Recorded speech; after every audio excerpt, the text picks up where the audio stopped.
got a 1962 Ford F-100. I think it said 62. 64. Yeah, it's saying, wait a minute. Yeah, 64, excuse me. 290. I was looking at the 292. I was like saying that I was saying 62. I said, wait a minute, it's saying it's 62. 64. So 292 cubic inches, 160 horsepower. Feel the heat coming off the engine. You notice that a pipe goes across like that, the crossover pipe for the exhaust. Interesting, huh? A little bit different there. You notice way back in the day, single master cylinder, no dual master cylinders or anything like that. I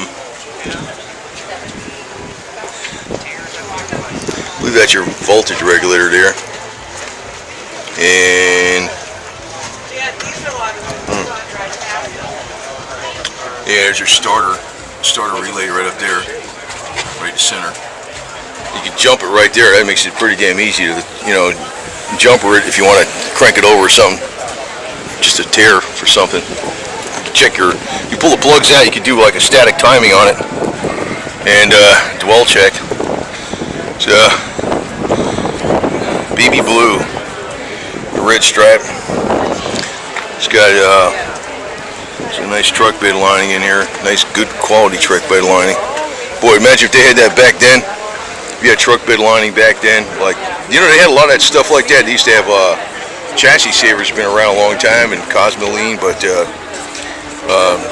lot of people didn't realize to use that, because mostly what went wrong with these trucks, they rusted out, even the frames, especially up northeast and by the Great Lakes and stuff. They had all this stuff. They got, they had some of it back then, but you know what the thing is, the knowledge wasn't around because there wasn't no internet. So you got your baby moons and your full chrome wheels. Custom cab, 1964 F-100, 292 engine, 160 horse.